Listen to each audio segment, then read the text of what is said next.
Welcome back to another episode of the Speak, Lead, Connect podcast, the place where powerful voices rise, leaders grow, and purpose meets impact. I'm your host, Dr. Lorilet Monegro, and today we have a transformative leader who embodies everything this show stands for. My guest is Yuderka, or as many know her, Yudy. Veras Bueno, a two-time #1 best-selling author, bilingual trainer, transformational expert, and founder and CEO of YVeras Coaching and Consulting. She is a woman committed to building emotionally intelligent, inclusive cultures where both individuals and organizations can thrive. With over 16 years in regulated industries, 12 plus years coaching executives, and upwards of 3,000 professionals trained, she brings a rare blend of human centered leadership, psychological safety, social emotional learning expertise, and mindfulness based training into her work. Yudy has been featured on NBC, ABC, Univision, and Telemundo, and she is also the co-founder of Inspírame Latina, a nonprofit elevating Latina leadership and community empowerment. Her mission is simple yet revolutionary: strengthening the human element so that teams, leaders, and organizations can operate with clarity, emotional wellness, and resilience. This conversation is going to shift your understanding of leadership, belonging, boundaries, and the power of inner transformation. Yudy, welcome to I'm Speak, impressed. Lead, I want to talk Connect. to this woman. Who is this lady? Thank you so much, Dr. Lori Led, for this beautiful introduction. When we work so hard for so many years and somebody read that, it's like they're talking about me. So thank you so much for, making this space and having this conversation. I'm really, really, truly honored. No, thank you. I know that time is precious. And when people say yes to a calling for an interview is really important, because when you say yes to this, other people then benefit through your words, through your work, and through the opportunities and the messages you bring forth. So, without further ado, I would like to really enter this interview starting from the beginning, because you're such a multifaceted person. And, I as I read your bio and read a little bit about your background and then got your impressive curriculum, I just was like, wow.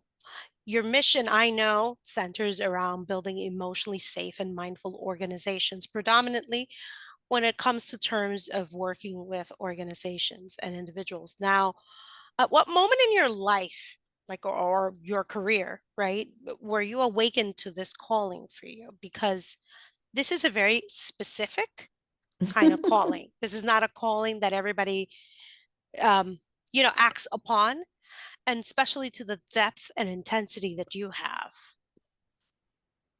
So, that's a very interesting questions. And I will say that and I know that some people say this, and it might sounds like, kind of like, oh yeah, whatever. But I feel like I was born to do this, and I tell you one of the reason why. My father was an entrepreneur. He works in we live in a farm. Like he grew coffee, right? But he also had this sort of really deep need to serve his community. So he was the mayor of the community, but also he was this healer, and people would come from everywhere.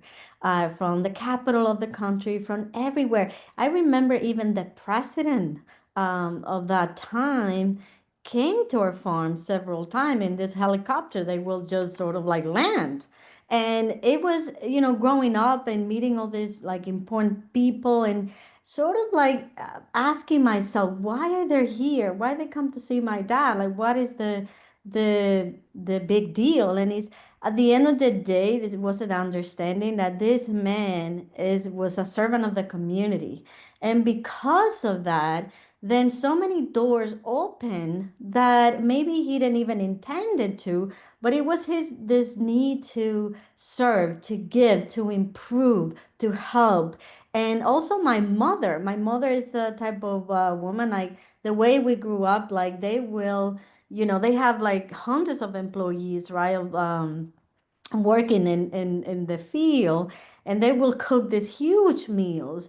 But on top of that, it was calling people, like I remember calling like the neighbors to come and eat. It's sort of like that sense of belonging, community service that was ingrained in me. So that's why I say I was born to do this. So when I came to the United States, I work in corporate, I work in pharma. I loved the work. I was able to travel different places and learn and meet great, amazing people. But there was also this realization that felt like something wasn't there. Like there was a missing piece. It was like, great, I'm doing all these things. I'm learning so much. I'm expanding as a professional. But in terms of impact, like why, like what is my social impact? What, because I grew up with a sense of like social responsibility and like social justice in a way, sort of like making society better for everyone to live in so that we can all live and thrive in harmony, and sort of like that sense of togetherness. And I felt like in corporate it was such a like, it's sometimes can be a very cold environment, like very competitive environment. And so I did not find that sense of community, that sense of belonging, that sense of like, am I doing something to impact people? How am I changing people's life? How am I impacting people? And it was really like a huge, like it was like this piece of the puzzle that was missing, and I had this need to find it. And I think that's, as I was working in corporate and I was reaching the peak of my career, because I left corporate at the peak of my career, like nobody does that. um, and it was because of like that, search for meaning, I guess. Hmm. Thank you so much for that because, sometimes people think that people do things because of money and because of different kinds of ideas that people in their own perception of things make up stories in their heads and believe that that's the truth. But as you said, you left at the top of your career, which might also mean not only power and influence, but also financial gains at that point Yes. that wouldn't amount to like what you would have to go ahead do in a restart. And I think that sometimes people don't understand how when a person is called to an action, that motivation, right, in terms of what you've shared, which was all this healing aspect, right? I always kind of step aside and let our viewers understand and synthesize what you've shared, the powerful meaning behind it, which was purpose, right? Mm-hmm. You found purpose beyond the paychecks, beyond all of these regular um, formulaic interactions that you were having. And so you kind of heed that call. You said, you know what? All right, it might be a little nutty, but I'm going.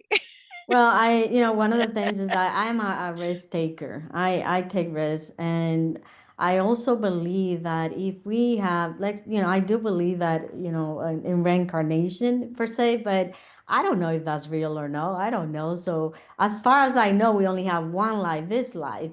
And what I believe is that if you're not doing something that is meaningful, in any ways, and you can find meaning in different ways. You can still have your corporate job. You can, because I don't think people need to change, because let's be realistic, we all need money to survive. So Mhm. I don't think that is for everybody. Like being an entrepreneur, have your own business, it's not for everyone. Let's just be clear on that.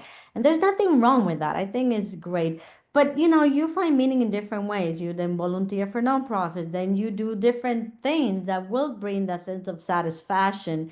In my case, it became such a need that I was sick. I literally Right, became sick. Uh, because it was not your just calling. not just a stress. It was, I would get these awful migraines, like I couldn't really function. I gained like it became so obese at one point, that it was, so I understood. I remember in 2012, actually I'm working on my next book, and that's where I began in 2012, where like I was having this huge crisis. It was a huge crisis, like an existential crisis. And I remember taking this, and I recommend it to everyone, taking this. It's called The Compound Effect. It's actually a book, and it has this Yes. assessment in the back, and it assesses every aspect of your life, like financial, relationship, a spiritual life, and all that. And I remember at the time thinking, oh my God, I'm falling into my financial. Like, I think I need to do more because there is this sort of like this hole, this emptiness that I feel that I don't know what it is.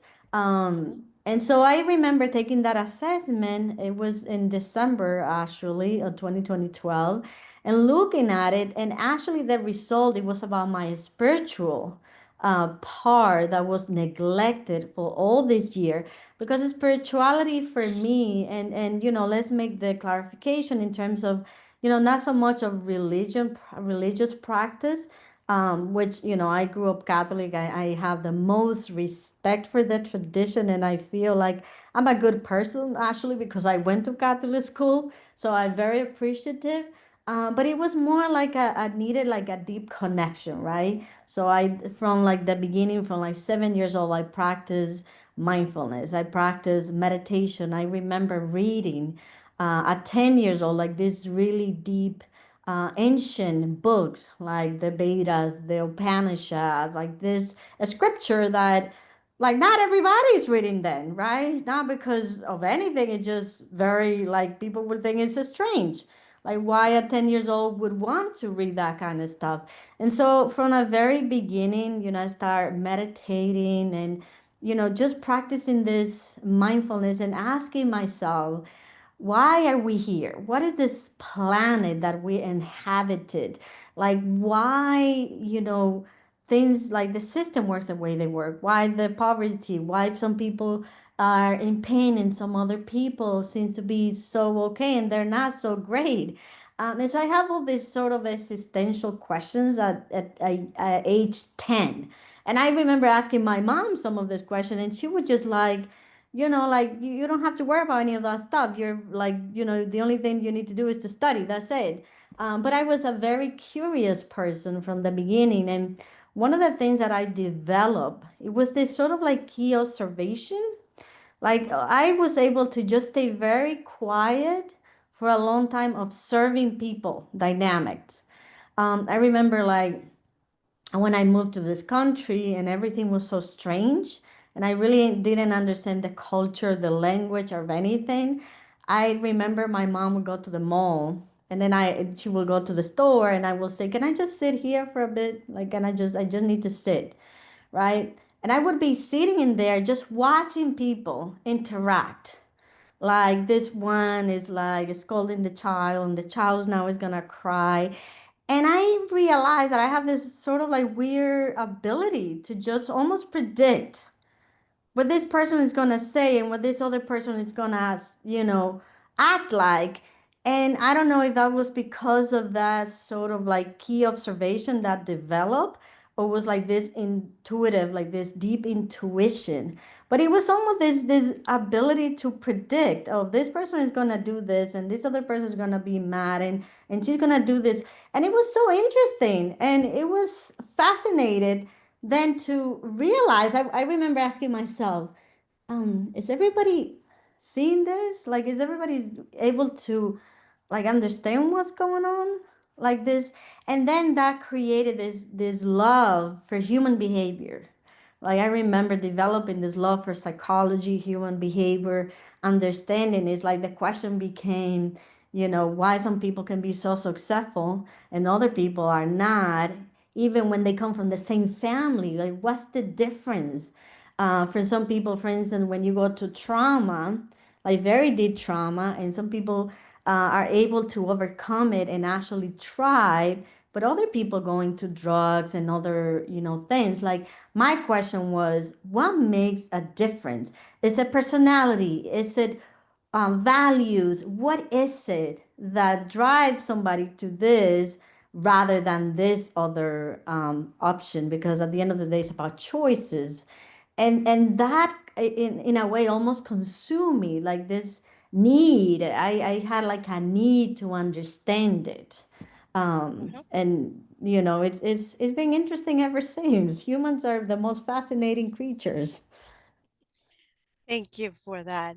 Now, you mentioned your book, and I think that that's actually a good thing that you mentioned your books and that you're writing another one. Now, you are already a two-time number one best-selling author and a Latina leader in corporate and nonprofit spaces. But I was just wondering, as you're talking about all of this impact that you had as a child, like how would you basically say that maybe your cultural identity shaped some of your leadership philosophies and the way you're expressing all of these different things as you kind of always come back to that root, right? I am just wondering how maybe your cultural identity has a lot to do with how you're doing things. I think that that's a great question, and I think identity, for instance, is one of the biggest thing that I explore. I explore that with my, you know, with my clients. I explore that personally. Like, what's the idea? What's identity, right? Like, what? How do we define identity? Is it the roles that we played? Is it our personality? What is it that creates our identity, right? So I do believe that culture has a huge impact, especially in the first years of development of a child. Like you know, you work with children, and you understand these very, it's sort of, it's like the foundational base for the human, right? And it's inform a lot, it inform a lot of your later decision. That's one of the things that I realize is like how the subconscious mind is shaped by our environment, our culture, you know, the people around us, their belief system, and how that shape you later on. And sometimes people don't understand, like, I don't understand why I keep on doing the same thing, repeating the same patterns, having the same, you know, toxic relationship, and I'm not able to get out of it. And what they don't understand is like these are patterns of behavior, right, that we form in our childhood. And so the bad, the good, and not, you know, and everything in between, which I don't like to categorize it bad or good. I think it's just human experience in general, period. And so, of course, in my case, I think culture, like being Dominican, Dominicana, to me, is huge. Being a Latina, why? Because of these values of family, like how we define family. For instance, when I came to this country and they talked about immediate family and extended family and the differentiation between your, you know, your family and then your relatives. To me, that was very choking because I was like, we don't, like as a Latino, like Dominicana, like we don't do that differentiation. We just talk about family, la tía, el tío, el abuelo, la madrina, el padrino, el primo, el vecino, you know, like that's our, when it comes to family, it's a very extended circle, and that created a really distinct, for me as a human, like this need for belonging, like this really, and belonging, it is a human need. Like when I work with teams and when I work with individual like CEOs and founders, and these, you know, extremely intelligent individuals, that's one of the founding thing. Like we do an assessment on all these things, like how our sense of belonging, how our sense of self-worth, that, you know, will actually inform that belonging. Because if we don't feel like we're worthy, then we tend to try to fit in and sort of like change ourselves to be able to feel accepted. And so for me, you know, when I, in my first book, The Becoming of a Light Warrior, I talked about that. I talked about there was a point in my life during my teenage year, and that's a very, that I don't think I'm the only one who goes through that as we develop our sense of identity. That feeling lost, right? Not feeling comfortable on your own skin, not feeling comfortable in your own body, like really not feeling sometimes even comfortable with within your own family circle, within your own culture, feeling almost like a stranger. And that is something that I experienced deeply during that time, especially as I came to the United States. And that was a huge, change on perception on how, like, let's say, one of the things that I learned here is like time equals money, right? Like in our culture here. Then in our culture in Latin America or in Dominican Republic, is time equal experience. So it's a very different view. It's a different mindset that will, like, how do you use your time then is very important. Because when you think that time equals money, then you're going to be like in that sort of consumerism. But and I'm not criticizing that, I think it has its value, right? Because then you are very goal oriented. You actually you want to go enrich something and sort of create financial freedom. And I think that's great. I think that's awesome if you can do that. But if you only do that and then you neglect the human factor, you neglect your values, you neglect your sense of belonging, you forget that you're not a machine just producing money and adding dollars, then there is a huge part of you, of your identity, that is lost. That it is almost feeling like you're grieving, that the sense of sadness inside. Like a lot of my clients, when they come to me, these are women, successful women, these are women that are business owners, these are women that are professionals, like making huge changes, huge impact, and yet they come to me and they feel there's something missing and I don't know what it is. And part of what it is that we live in this society where like there is so much expectation of going, and the definition of success, what is like that we have sometimes, that we need to redefine what success is for everyone. It's different, but it's almost like this cookie cutter molds that we're supposed to fit in, not understanding that we are all unique, that we have different personalities, but more than personality, that we have a sense of identity. So yes, my culture is a huge, when it comes to the human factor, like understanding why humans is central. Like it, when you talk, let's say we talk about a company and we're working with their team and doing an assessment, right? A lot of this sort of like culture, like equating time with money, is like, then we talk about marketing, we talk about strategy, and we're talking about leadership and all these things, that it's like we're missing the mark. But then when it comes to human, this is interesting, and now we see a shift now in how companies and organizations are embracing this, and it's for the good, and I'm very happy because it's about time. But when it comes to actual human factor, right, the human, which is really, if you think about it, is the most critical factor there is. And they call it soft skill, like the soft skill, Yep. right? Like this idea of communication is a soft skill, and this idea of vulnerability, and this idea of belonging. And here's the deal: like if you think about human evolution and human development, these are not soft skills. These are critical skills. Because when we didn't have, think about this. So for a long time, right? Like we are being in this earth for how long? The millions of years in evolution, right? Like in our DNA, that there is so much knowledge encoded that we don't even have access to our full potential. But there was a time when we live in caves, where we didn't have cell phones, where we didn't have any of these technologies. There was a time when we didn't even have fire. And so how we survive?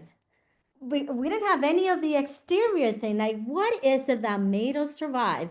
And I came down with this formula I call the sixth pillar. This a vital system that we have in place, is our need for safety and stability, which is not only the need to feel safe in our environment in terms of like I have a house, I have a job, but emotional safety, where like if I speak, I know that you're not judging me. One of the other pillars is the belonging, the piece of belonging, feeling that I'm part of something, that I matter, that I'm not invisible, that if I'm speaking, you actually listening to me. You see? So we have treated this as soft skill. Like think about that name. You are a linguistic expert. When you talk about something, oh, well, it's a soft skill. It's like a It's like it would be nice to have. Now, when we talk about, for instance, things like, this the imposter syndrome, the self-sabotage, and we call it, well, there's our manufactured concept that the company have created, or corporate kind of have created so that you feel inadequate. Well, here's the deal. The deal is that call it whatever you want. You can change the name, but the symptoms are there.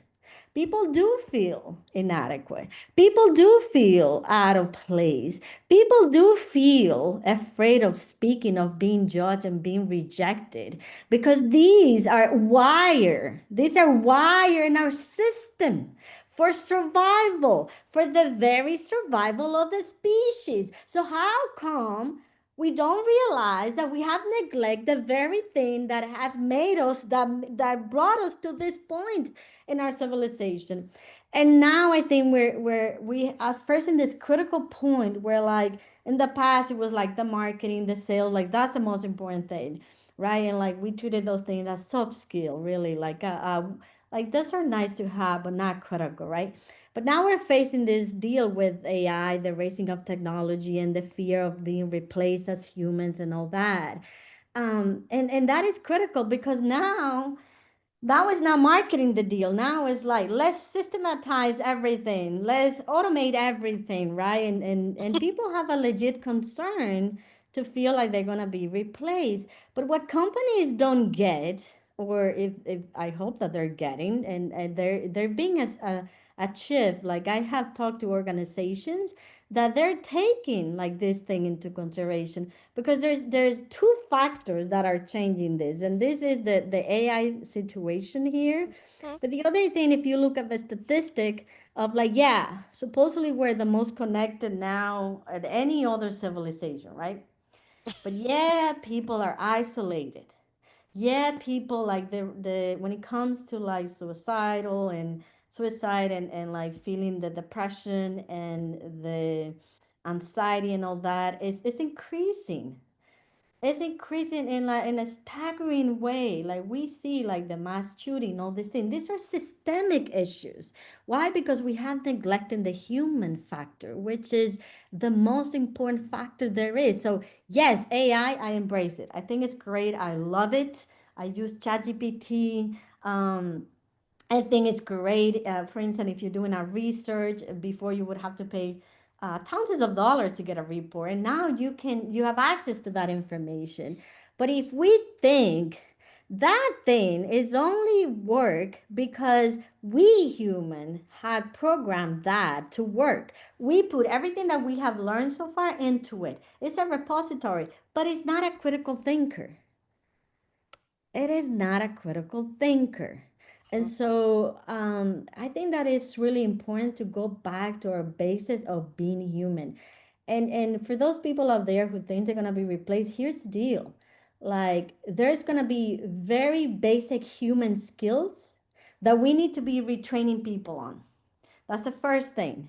Because people, like especially younger generation, they're so much into their phone where like right now, like they're feared, they're afraid to make a phone call. They don't know how to even, make a phone call. Is like, what do I say? Because they're not used to, they're used to testing, they're not used to talking to people. So they're going to be a huge need to re-establish this like basic human skill that we take for granted. That's the first thing. The second thing is, as a new generation coming to the workforce, they don't have the same mindset that we had. Where like we will work from like 7 to 7 with no stop because we have something to prove, but also because we were in survival mode most of the time. This new young generation, they care about mental health.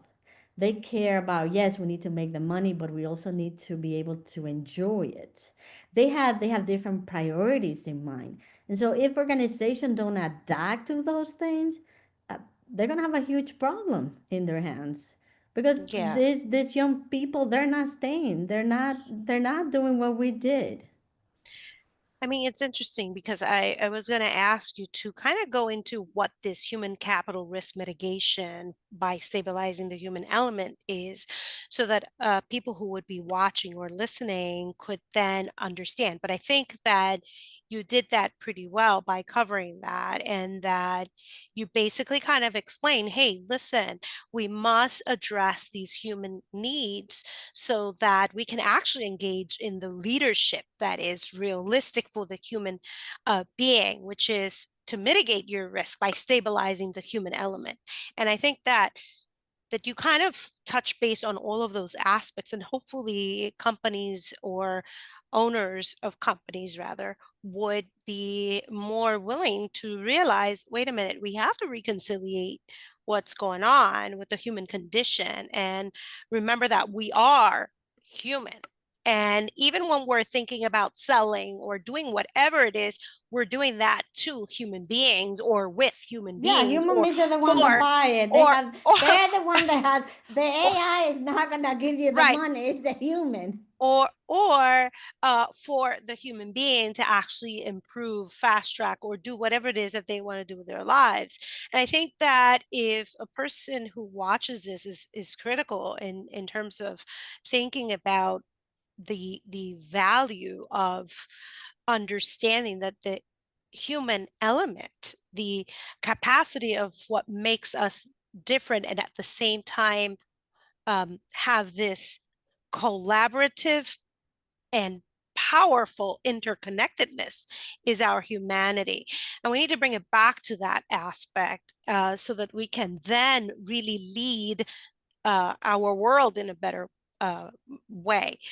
Now, I do want to ask you a little bit about what is your belief system in regards to, because okay, you specialize in like this aspect of psychological safety and creating the emotional regulation, which was where that social emotional learning component comes in, and mindfulness, where the meditation practices and the spiritual practices all merge. But I'm thinking from just listening to everything you shared, where do you think that most leaders maybe unintentionally compromise the emotional safety for their teams, right? Like, I mean, I'm not saying here that leaders are doing this on purpose. I really think that people are not realizing the byproduct of these things, and they might be unintentionally compromising the emotional safety for their teams, but also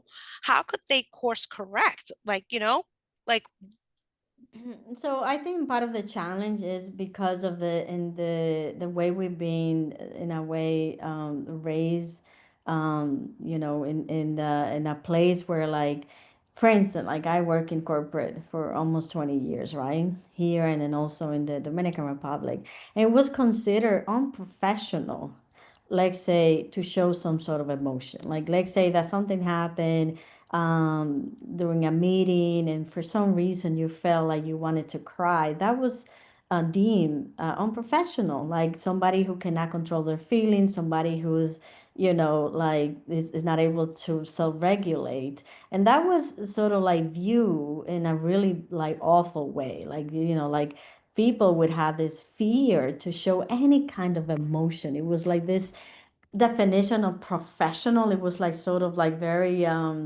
it's like it's sort of like how would you call it, creating like this human that it was almost like machine like, right? Like one of the things, for instance, like I would go to different conferences, and one of the things that I heard repeatedly, and they still use it, is like fake it until you make it type of thing. mm, And and part of it is like this whole idea, and if we look at the historical factor of how we came to this space, it was very well intentioned. Right now I'm the name of the person, I believe, was a psychologist that worked on this whole idea of mindset, right? Like the positive oh, Carol mindset. Dweck. Carol Yes. Dweck did that. And for those who were listening, the other book, The Compound Effect, is Darren Hardy. He Hmm. did that. I mean, both are books that I've read and I've enjoyed them, Yes. and Yes. they are very important for people to just consume to understand this conversation further, in the sense that yes, we need to kind of build that whole component. Yeah. And so when it comes to mindset, is the whole idea that if we are like if we train ourselves to put our mind to like specific goals and specific things like, in terms of success or financial freedom and all that, and create this momentum, like this energetic momentum, and it's like go, go, go, go without stopping, right? Like you cannot stop. It was like you need to create this routine where like you get up early and then you do this exercises and then you go and then call, like especially when it talks about entrepreneurship, calling 100 people and making all these sales and hitting your numbers. And when we look at it from a perspective of having goals and manifesting those goals or making those goals into reality, that there's really good in it because it's allowed for the person to concentrate into what they really want. But that also created what we call the hustle mentality, right? Like you have to hustle. You always have to be in the move. You always have to be doing something in order to feel productive, right? You have to be at your peak all the time, all the time, all the time, all the time. And that was considered successful, right? But then what had happened is, and we did that. We did that for how many decades have we been doing that, right? And what we have then happened is the consequences to that is that we are not machine. We are not built to be in peak performance all the time. And you know why? Because we have something that we forgot that we have. We have our emotional thermometer, our what is called the emotional GPS. And so what is the emotional GPS? And I do a whole workshop on this. It's like the emotional GPS is this part of your system, this alert system, like it's an alert system that is there to tell you when something is off, when you're off, when something needs attention. Like there is the sense of, like, for instance, people when feel angry, when they feel sad, when they feel resentful, when they feel the sense of vengeance, like avenging something, when they feel hate, when they feel happiness and peace and all that. All those emotions, they have something to say. But what had happened is because we have to be in this big performance, because we got to do all this thing, and because we have forgot to stop and pay attention to those things and pay attention to the actual system that is talking to us and in trying to tell us something. And for the longest time, we're just in doing, doing, doing, doing mode that we have learned to numb ourselves in order to continue to provide and to create and to and to bring the dollars. And again, I think money is great and everybody should be charging their value. Um, and you're very familiar with my work in terms of creating that sense of value. I think that is extremely important, but that is very different from having this sort of like idea that you're supposed to have peak performance all the time. First of all, you're a human being. You're not a machine. And so we have pathologized feelings. We have pathologized emotion. Like sadness is like nobody wants to be sad. It's like this whole idea of this toxic positivity. Everybody wants to be positive. Everybody wants to be happy. Like if you have something, like I understand that there are people that are dramatic. You don't want their drama, right? We need boundaries for that. We need to set the boundaries. But one thing is drama, and another thing is somebody who's struggling. Like somebody, like say in the workforce, is feeling this inadequacy, this whole idea of the imposter syndrome, this self-sabotage. This is actually happening. And it's because of, oh, like she's so dramatic. It's a bad attitude. She's not a team player. No, she's a human being who needs help, who needs support, right? We have forgotten that we are human. And so I have this class that I teach that is called from mindset to mindfulness, right? Because we can't do both. We can have a great mindset, but at the same time, we need to develop this sense of mindfulness. So what is mindfulness? Mindfulness is basically the art to be in the present moment. So whatever it is that you're doing, you are present. For instance, when clients comes to me, like sometimes they say, Judy, I'm having a hard time to be present with my children because when I'm with them, I'm thinking about work and the things that I should be doing. And so, yes, you are with your kids and physically there, but you're not there um, with them. You're not present with them. And right now, that is an epidemic. Like a lot of people are having conversation, but they're not present. And you, I'm sure you have experienced that where you're talking with somebody and they're absent. They're looking at you, but they're not there whatsoever. And so we, with all this idea of like doing, we have forgot that we as humans, we need to pause. We need something that is really have changed my life, not just meditation, but something called self-reflection. And self-reflection is this huge, and I actually teach that to teams. Like reflect, because for instance, when we make mistakes and we feel like failure, oh well, we don't want to dwell on that. That's what people say. We don't want to dwell on that. Like we wanted to let it go. Yes, but if you don't reflect on it and ask yourself what that experience was trying to teach me. What have I learned from that? Like I have a question for my client. I say, tell me three things you have learned from this experience, right? Because when you take a look at that experience from a perspective of, because the other thing is that we develop this harsh, and like we're very hard on ourselves. We become this awful judge who, like, if you make a mistake, you don't need anybody to tell you because you already are, telling you, you are so hard on yourself. You're stupid. Why would you do that? What would you say that? Like, that's, you know what I mean? And so the idea is that we have developed this harshness, like this lack of self compassion. And here's the thing, that's another term that people are misunderstanding is people think compassion is pity. Compassion is not pity. Compassion is the ability to see things for what they are, to be able to accept what it is, and to be able to learn from that, and then to be able to move out of that. Compassion Mhm. is the most beautiful form of unconditional love. And if we can learn self compassion, like give ourselves grace, take time to pause, take time to self reflect, we will see that we're not going to be able to make the same mistake. We would make other mistake, but not the same mistake because we're learning and we are doing something that is called integration. We're integrating the learning, you see? And so in this doing, because, again, time is equal money, we had missed what it is to be human. And then you spend decades on that sort of like hamster wheel in survival, and you miss your children's grown up. You miss the little moment, the simple moment. The other day I was putting my Christmas tree. I know it's early, but those are one of the rituals that I love the most. And you know why? Because every year I get to hold this, to me, these are precious moments. Like when Amanda made this little wooden cat, and when she Mhm. was like 6 years old, like, and each one of these things has the Mhm. year in the back. And Mhm. now she's 26, you see? That's 20 years ago.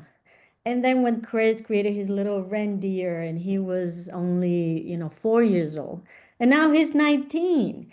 And so when I do that, I take a whole day just to do that, to appreciate everything goes in like in this little right spot for it. There's a meaning to it. And then I'm able to sort of like take a pause and say, oh wow, time pass. It flies. And sometimes we're living this life and not really living. We're not enjoying the moment. We're not present with what matters to us. And so why are we doing all this? Like, what's the point of it? If you cannot be present, like, and then, I work with a lot of Latinos and Latinas and business owners. And it's like, well, I do everything for my family. And yet, you are missing the very point, which is actually being part of them, being part of their lives, and being present, right? And then, time passes and it's almost feel like meaningless. Mhm. Mhm. I mean, these are all very in-depth, ideas and in terms of for consideration of the listeners, that they can kind of start reflecting on their own lives and see, where could I maybe make improvements and prioritize differently. And, as I'm listening to you, I'm thinking that one of the things that would have to happen for whether you're a corporation or just anybody that's listening to us in this conversation, well, would be to really shift those priorities and to uncover areas that maybe you're just really doing stuff just for the sake of doing them, maybe because you're doing stuff out of tradition, to really take inventory. I mean, from what I'm hearing you say, this could very well be one of those issues where, high performers could really be suffering because they're not being mindful and aware of actually harnessing the value of the moment and their presence, right? So there has to be a evaluation of what the present is, not just the outcome. Because when we're outcome driven, we basically forget the process. And I think that hopefully whoever's listening, right? Because I don't know who would be the people that would be willing to go ahead and catch up or not. Sometimes I feel like people have lost this ability to, again, empathetically and truly listen and truly be aware of the conversations that are happening, because the inner chatter just doesn't let them have appreciation for the message. And so sometimes this is why I do like those little breakdowns, because it is my hope that if by chance a listener or a viewer wasn't able to really catch the depth of the messaging, at least you get the essentials, right? And that being mindful is this ability to suspend the whirlwind of divergent attention and focus in the here and now. Here and A now. 100%. Keep it simple, Mm, not complex. Here and yeah. now. Not the future, And not the past. yeah, Here and now. I love that idea of like taking an inventory. And so the self-assessment that I always talk about, which is really like the person who can give themselves that gift, it's actually a gift because it takes intention. Like that's the other word, like intentionality, right? Like you need to be intentional. Like one something that happened that is interesting, you know, um, I was saying the other day, like, oh, like a few months ago, I was having like existential crisis because I'm 51, right? And so this came to a moment where, like, oh, wow, like 51, that sounds big. And when I look at myself in the mirror, it's the same person when I was 20, right? In terms of it's me, it's Judy, is there. There's a lot of, a lot of things have changed, but the essence of who I am is there, right? But in reality, then it's like this idea to evaluate, like, okay, so, and this is not for any morbid reason that I'm saying this, but it's a reality that the majority of people don't want to deal with or don't want to think about it, don't want to reflect on. The idea that like the amount of sunset that you're gonna see is limited. There's a limit to it.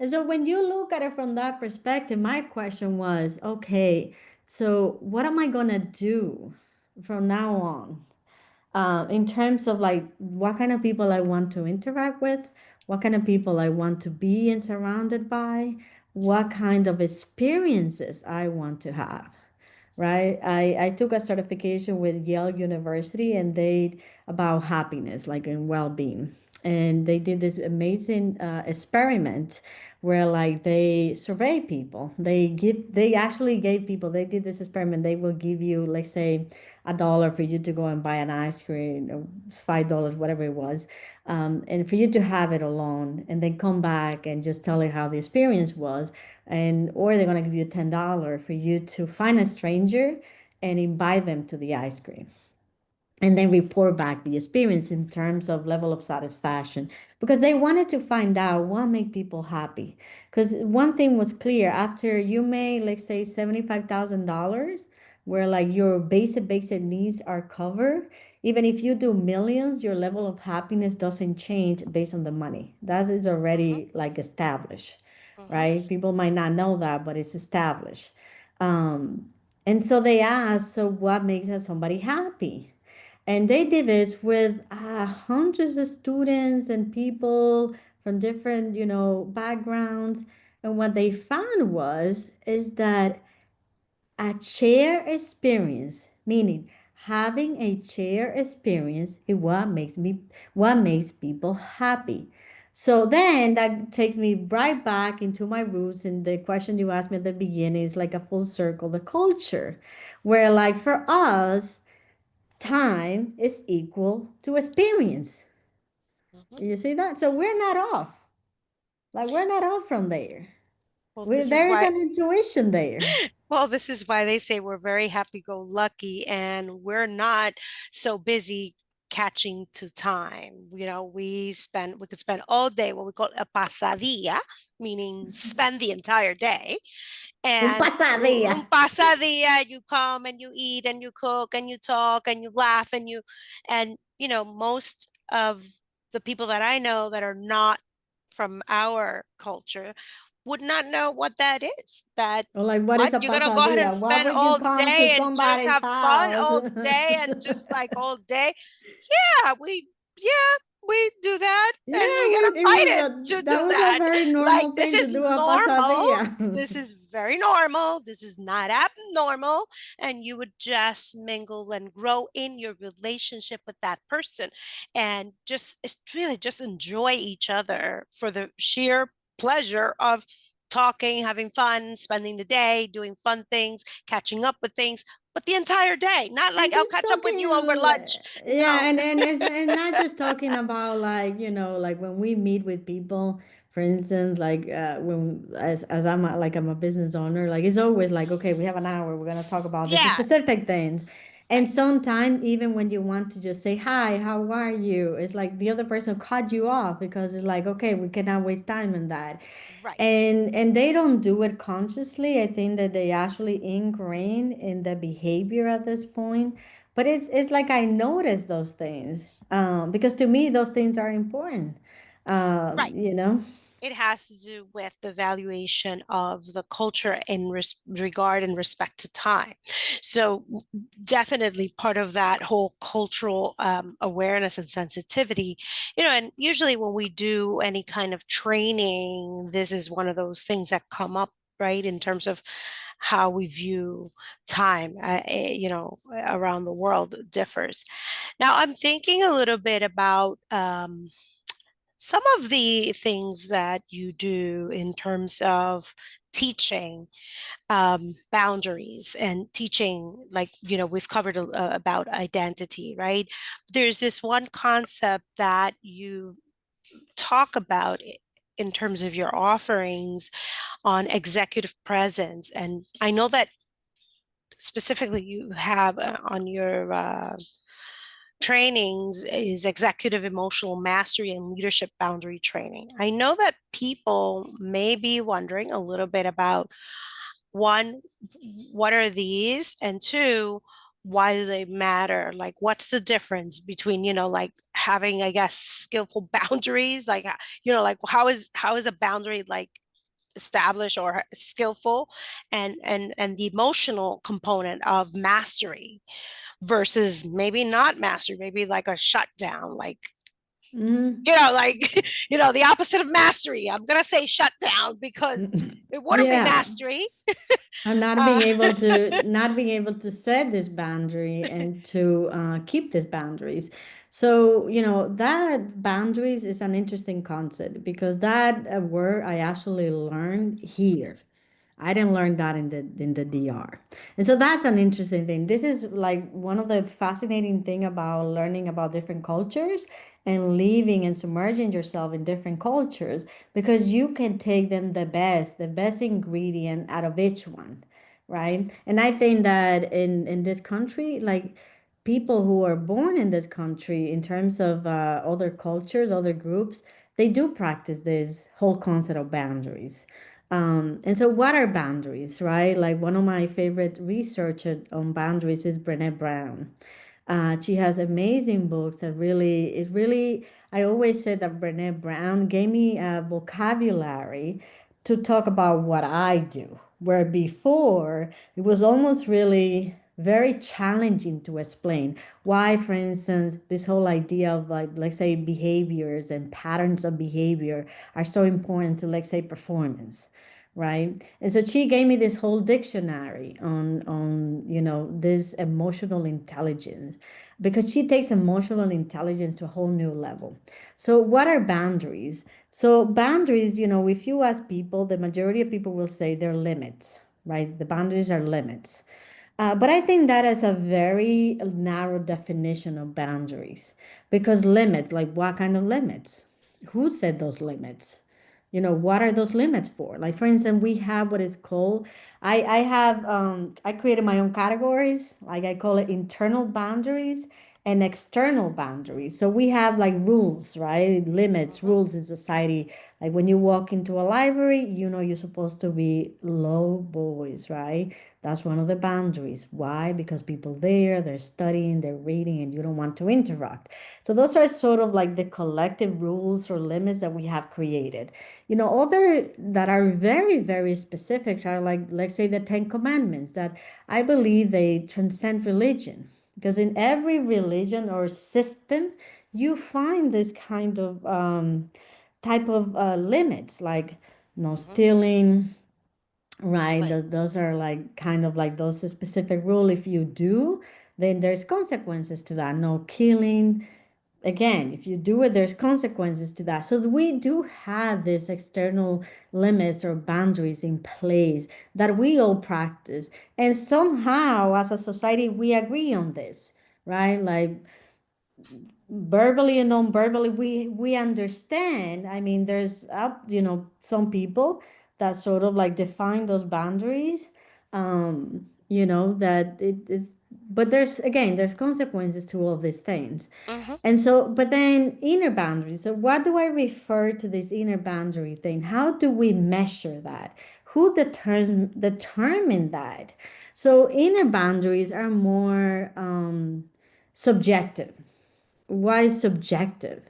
Subjective because these are personal, meaning in like boundaries, personal boundaries, like what you feel is acceptable and what's not acceptable for you, right? Like, for instance, if somebody called you a name, even if they're joking, and then you feel like that somehow violated your boundary and you feel certain way, don't dismiss that. A lot of people dismiss and violate their own boundaries, right? Because then they try to convince themselves, well, I shouldn't feel this way. They were just joking. There's no malice in it. But the idea is that you felt bad. And Mhm. so that if you felt that way, then it's because that's not acceptable for you, Mhm. right? And so because boundaries are subjective, like the inner boundaries are subjective, only you know what's acceptable and what not acceptable for you. Nobody else can say. It's Mhm. only you. It's depend on you.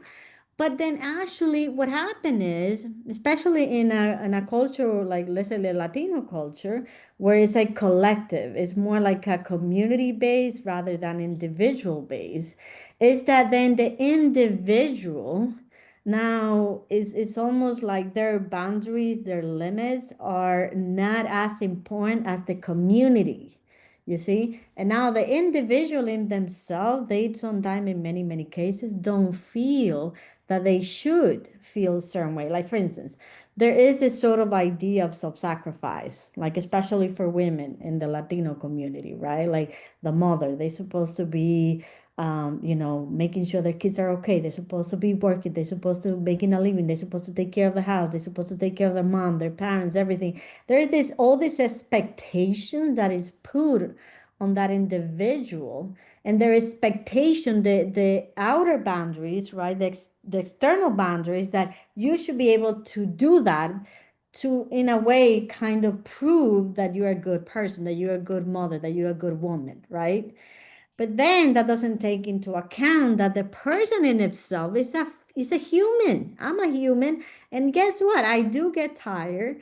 I also not always want to do that thing that you are expecting me to do. But then the person, because their identity now, it is more like a group identity rather than individual identity, is like feel like this sort of need to accept whatever it is that the community, the group had established for them. And they feel that they don't have a say in it or they don't have a choice in it. And then you have a lot of people, and the listener, you can check with yourself to see if I'm saying something that is resonating or not. It's like if you have a hard time saying no without feeling guilty, or if you don't say no because you are afraid that you're going to hurt somebody, or that that person, like is no longer going to be your friend, or somehow they're going to reject you, and you always have to say yes, that means that you're violating your inner boundaries. You see that the boundaries are not set. You see, and so Mhm. boundaries, inner boundaries, what's acceptable for me and what's not acceptable for me, and that is subjective because it's based on you. And so now what happened is when we don't have these boundaries in place, well, two things. Like a lot of my clients will say at the beginning, well, I don't set the boundaries because they're not going to accept it. They're going to violate it. Well, the Mhm. first thing is if you think that is their responsibility to actually respect your boundaries, is not. Especially if you have trained them that you're always going to say yes to things. Guess what? They're not going to like it when you say no. They're going to challenge it. So it's not a responsibility to reinforce the boundary. It's your responsibility to reinforce those boundaries. But in order for Mhm. you to set the boundaries in the first place, you need to have a good level of self-worth and self-love. Otherwise, you're going to have a hard time setting those boundaries. Why? Because a lot of people have developed what is called people-pleasing tendencies, right? Like we do all this thing for people so that at the end of the day, they would accept us and they will love us and they will like me and they will be my friend. But in that, again, I'm losing myself. Like a lot of people don't have boundaries in their jobs. They work from like 7 to 7, still with that old mentality of the hustle mentality because I need to prove myself. And in doing that, sometimes they're even afraid to ask for a promotion. They're afraid to ask for a raise because they feel like they're supposed to be doing this to prove Mhm. something, to prove their performance, to feel proud about themselves, to be productive, right? And so the idea is boundaries is our responsibility. And so when we don't, first of all, the first thing is, okay, I'm going to set boundaries, but I don't know where to begin. Well, you need to start observing. For that, you need to practice mindfulness and being present because now you need to observe yourself. Like, say somebody's asking you something, like, what's your reaction when somebody asks you something? You have the need to respond right away, to give like, you need to say yes or no right away because when you're little, especially in our culture, if your mom or your dad called you and you didn't respond, most likely you're going to get reprimanded or una galleta fácilmente, right? Like, mira muchacho, I called you and you're not listening. Why are you not responding? So we're being trained to have to respond right away. It's like this automatic thing, right? And so the idea is that if you have this need to respond and you're afraid to say no, when you know you need to say no, then right there you're observing yourself and you're saying, you see, there I have a challenge. I need to be able to learn how to say no and I need to be able to set the boundaries. But Mhm. that only comes with self-observation. That comes with mindfulness. It doesn't come from like, oh, like like you need, there is a level of, it takes what is called self-mastery. What is self mastery? It's self discovery, understanding who you are. For instance, the majority of people think they know who they are, right? Because they live with themselves. You would think that they know. But then, they get triggered. Like, say somebody says something out of line and they get all triggered, they get angry, they get annoyed, and now they're going to have a reaction. They don't know how to self regulate, right? How Mhm. come you get triggered, right? Why are you reacting this way? What's the root cause of that behavior? Do you understand where's that coming from, right? And sometimes they say, oh, well, I don't know. I get blinded. I remember a client who would say, I get blinded. It's like a black cloud come over me and I don't know what to do. And so the idea is that if you don't understand why you get triggered, if you don't understand why you have an issue with saying no without feeling guilty, if you don't understand what your limits are, what's your boundaries, what's acceptable, what's not acceptable for you, and you're not able to set them, then there is no self mastery.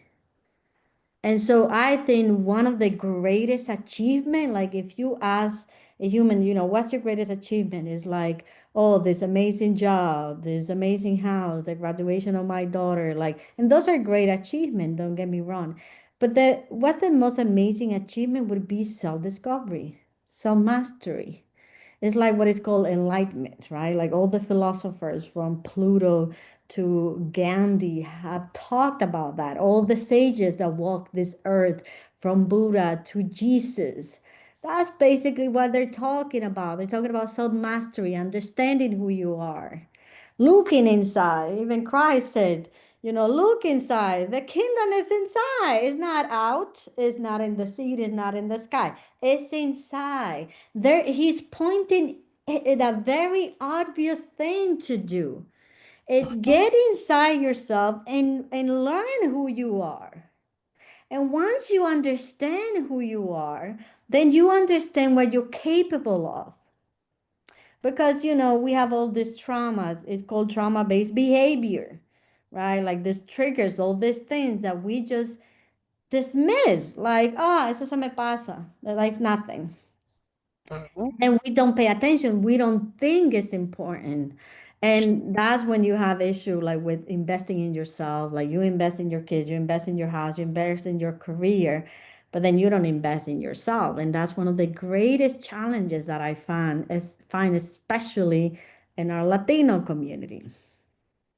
Yes, and it's very well understood, the different also set of priorities and mentality around that. And I mean, I thank you for that. I think that a lot of the people who are listening could probably see themselves reflected in many of these different kinds of ideas that you shared in terms of lived experiences.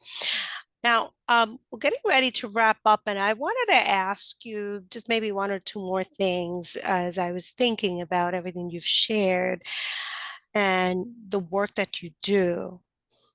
What what would you say is your legacy aspect in terms of what you do, right? Like what are you building, right? Because you have your coaching practice, which you do, you have your books, and you're also the co-founder of the Inspírame Latina Foundation. And I'm just trying to figure out a little bit of how we can put into context how this is, your part So, of the legacy that you're leaving behind with all that body of work, right? Because there's work that you're putting into all these different things, oh my the God, a lot books, of the work, coaching, Lorelai. Inspírame Latina, right? Everything. These are all work things that you're putting work into, all of them. So, So, when you talk about legacy, that's interesting because I don't think so ahead of like myself like that. Like, I don't think in terms of like, oh, what's my legacy? What I do know is this for sure, and that is so important to me. And I remember like as a child, my dad died when I was 7 years old, and that was huge for me. Like that was a sense like the first. I talked about it in my book. Is like up to this point, I didn't know what was fear felt like. And for the first time in my life, I felt a sense of fear of like being totally alone in the universe. Like I remember at 7 years old feeling this, when you have this something is happening and it's really bad and you feel this pit on your stomach and you're like un nudo en la garganta. Like that was the first time I ever felt that way. And so experiencing that feeling of like this extreme like feeling so lonely, I felt like if I can't help someone not feel that way, that's my legacy. It's a huge legacy, that's for sure. That's why I do this. It's just for like it's one person No, it's deep. doesn't have to feel that way, then I'm good. Well, I mean, it's a very worthy cost because I think that the impact you have had just on all the number of people you've trained so far, the number of lives you've touched, the Inspira Latina Foundation, when events happen and there are like 200 people there, or maybe in this one, maybe 300, 400, right? The impact continues to basically multiply and exponentially grow as the women who are there also then shift in their thinking, or they move their lives in a different direction. So you're impacting in ways that then leave ripples again and again and again. So this is not something that we can quantify per se in numbers, is more pathways of change that you've caused. Now, for our listeners, if our listeners could adopt like one skill that could elevate their leadership and their emotional intelligence, as we've kind of discovered today, like what could it be, or what should it be, if you kind of had to say, hey, you know what, I'm going to give you one gold nugget that you all need to do, what would that be and why? Like, what would be one thing that you'd be like, look, this is one that I would say everybody on earth needs to Yeah. kind of, a skill thing that you would recommend? So I think that's a great question. It's very meaningful, especially now that I'm working on my next project. I'm 51 and I sat down and I say, what have I learned in 51 years? Like if there is anything, is there anything have I learned? Like what is that thing? And so going back to that year, 2012, where I felt really, really lost, totally lost. And not lost because I didn't have meaning, because I have a great family. I have had a great husband. We've been married for 30 years. I had these two amazing babies, right? Like they were my life, they were amazing. But yet there felt like was this empty space that it was just nothing, it felt like nothing would fulfill it. And so when I did that assessment and I realized, oh, wow, I have neglected my spiritual life. And so let's be clear.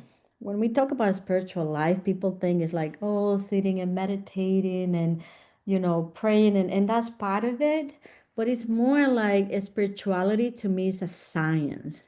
And it's the science of getting to know yourself, the self discovery path, the self mastery. That's what really is a spiritualist. Because at the end of the day, I do believe that you are not just a human in a human body, that you are a very amazing spark, that you are a divine being, and again back to Christ is like the whole idea of like finding the kingdom within yourself, and it's pointing inside the spark, finding that spark back. And so what would be that thing? So back, I remember when I used to work in corporate, they used to call me the pit bull, right? Because I will come and I'm very short and sort of like you look very cute and fragile, right? But then when I start asking questions and all this, I was very thorough. And so they named me or nicknamed me the pit bull, right? Like people, they were little like when I come and were like, oh God, this is not good. Because I would get to the root cause because of the way I interacted and asked questions. I will really get to it. And then realizing, and at that moment, that sort of like sense of identity of self importance, that sort of ego was like very, like getting really big. And then realizing, oh, wow, is that who I want to be? The pit bull? How does that sounds like? It sounds like very cold. That's not who I am. I mean, yes, in order to do this work, it needs certain, executive presence, which I am totally like, for that because everything has its place, I believe. But it was translating into an identity, and I didn't like that. And I Mhm. fail also because of like trauma, that we don't talk about.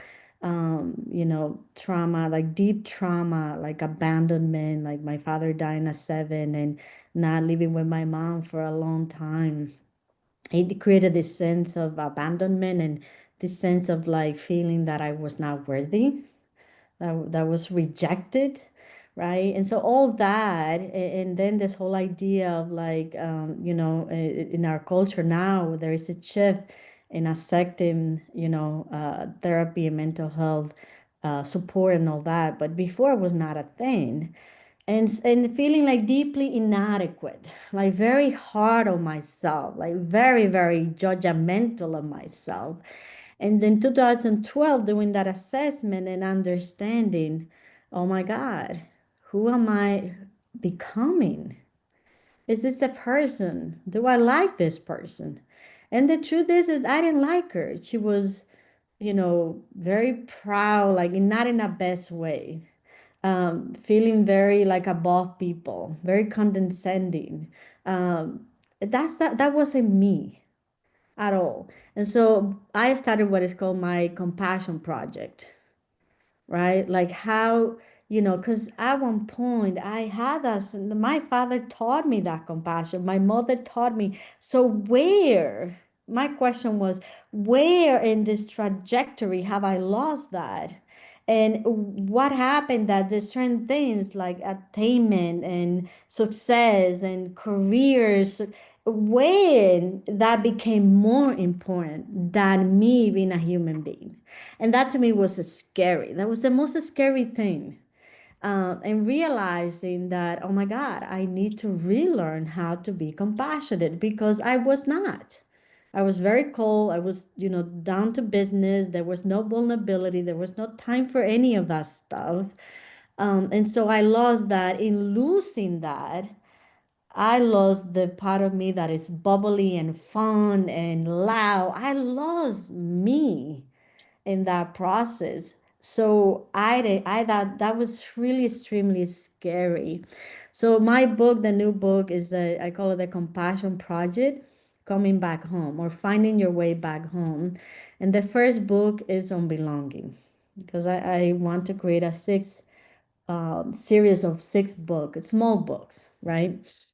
And the first one is in belonging, right? And so the whole idea of belonging, if there's something, anything for someone here to take, is how do we create that sense of belonging? And how we create that sense of belonging is through compassion. But let's not mistake what compassion is. Like Brené Brown is very clear. Compassion without boundaries become anger. Compassion without boundary becomes resentment.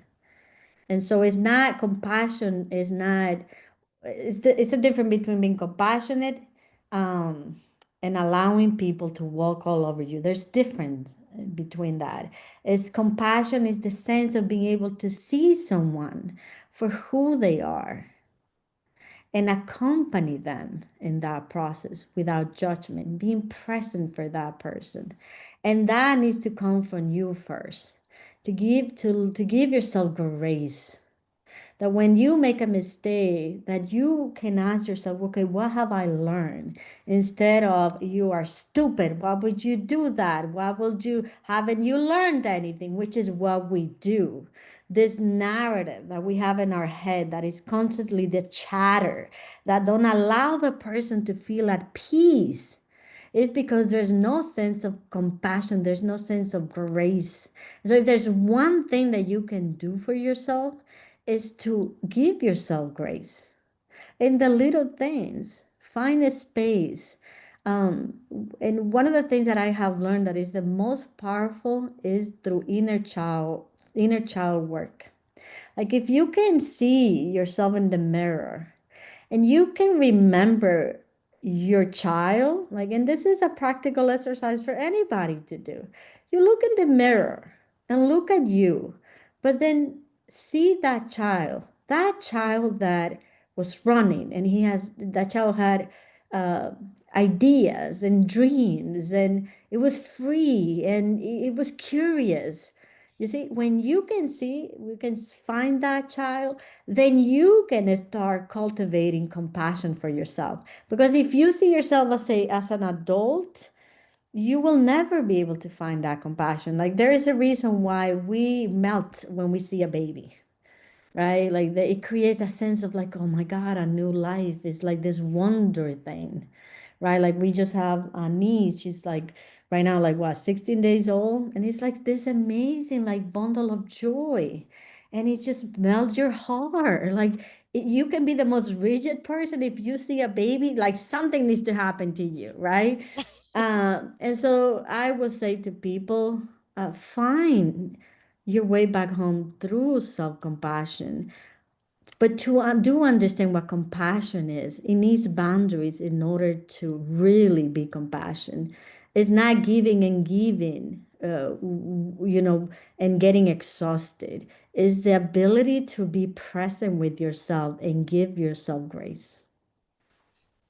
That was very powerful. I mean, two key points there that you mentioned: embrace your inner child so that you can kind of approach things with more kindness, but also cultivate self compassion so that you can have boundaries that keep you healthy and sane and present. So I want to just first of all just say thank you. And as I prepare to basically close out this podcast, I hope that our listeners have found value in it. So Yudy, thank you for bringing your brilliance, your heart, and your transformational wisdom to Speak Lead Connect podcast. Your work reminds us that leadership begins within, and through emotional mastery, mindful presence, and the courage to build cultures where people are truly feel seen and safe is how we're going to get through this. Now, for all our listeners, if you are ready to strengthen your emotional intelligence and reshape your leadership identity, or if you are ready to bring belonging and psychological safety to your teams, you need to connect with Yudy. Her training and coaching and organizational frameworks are truly game changing, as you may imagine. Now, you can find her at YVeras.com, which is her website, and there you'll also probably be able to connect to all her major platforms and just click on the links there. For now, until next time, please remember your voice is your power, your presence is your influence, and your leadership is your legacy. Thank you for tuning in to Speak Lead Connect.